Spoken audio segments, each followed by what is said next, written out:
Bonjour à toutes et à tous. Aujourd'hui, on s'attaque à un outil mais vraiment essentiel dans la langue française, les comparatifs. Ils sont absolument partout et ils nous permettent d'exprimer des différences, des ressemblances et même des évolutions. Alors tenez-vous prêts, parce qu'à la fin de cette analyse, toutes les clés seront là pour les manier avec aisance. C'est la grande question. Pour dire que quelque chose est plus grand, moins cher ou aussi intéressant qu'une autre chose, eh bien il y a des règles et elles sont plutôt claires. Et c'est justement ce qu'on va décortiquer ensemble, pas à pas.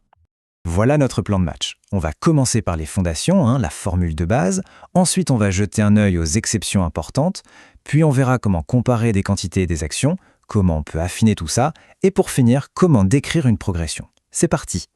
Allez, on commence par la pierre angulaire de toute comparaison. C'est la structure fondamentale qu'on utilise pour mettre en balance des qualités, que ce soit via des adjectifs ou des adverbes. Et là voilà, cette fameuse formule. En fait, elle est super simple et logique. On choisit entre plus si c'est supérieur, moins si c'est inférieur, ou aussi si c'est égal. On glisse l'adjectif ou l'adverbe au milieu, et on termine avec que pour introduire le deuxième élément. Facile, non? Concrètement, ça donne quoi?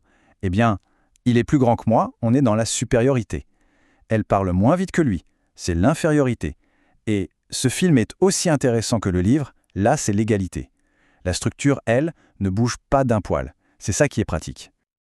Ok, maintenant qu'on a la base, on va pimenter un peu les choses avec ce qui fait tout le charme du français, les exceptions. Il y en a deux qu'il faut absolument connaître parce qu'on ne dit jamais plus bon ou plus bien. Ça, c'est interdit. Alors là, attention, c'est le point crucial à retenir. Bon, c'est un adjectif, ça qualifie un nom.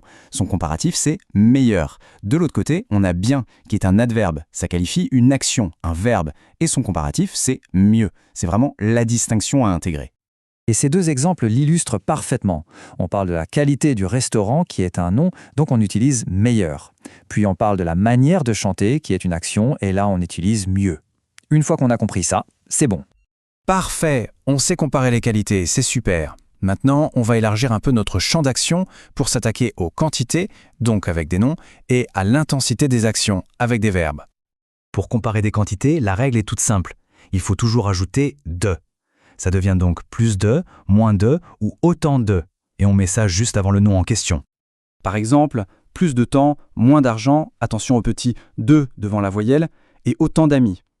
On voit bien qu'ici, on compare des quantités, la quantité de temps, d'argent ou d'amis. Et pour les actions, c'est encore plus direct. On place simplement plus, moins ou autant juste après le verbe. Attention, cette fois-ci pas de deux. Tout se joue dans l'ordre des mots. Regardez comme c'est efficace, je travaille plus, il sort moins, nous voyageons autant. On vient modifier directement l'intensité de l'action de travailler, de sortir ou de voyager, c'est très net. D'accord, on a les structures de base. Mais ce qui rend une langue vivante et élégante, c'est la nuance. Comment faire pour préciser qu'une différence est énorme ou au contraire toute petite? Eh bien c'est là que des petits mots presque magiques entrent en scène. Un peu, beaucoup, vraiment, ou même bien, qui ici veut dire nettement, vont nous permettre de moduler, d'ajuster la force de notre comparaison.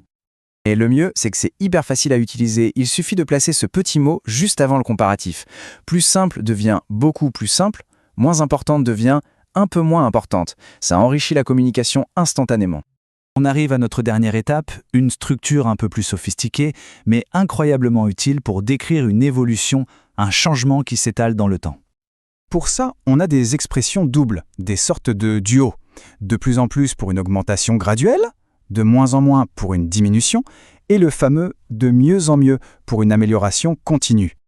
Ce qui est génial avec ces expressions, c'est qu'elles sont dynamiques, elles créent une image en mouvement.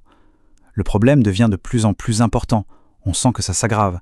Il est de moins en moins motivé, on visualise la perte d'enthousiasme. C'est un outil très puissant. Et voilà, on a fait un tour complet des outils de comparaison en français. De la formule la plus simple jusqu'aux expressions de progression, on a maintenant une belle boîte à outils bien remplie. Donc, si on récapitule très vite, pour marquer une différence, on a plus ou moins.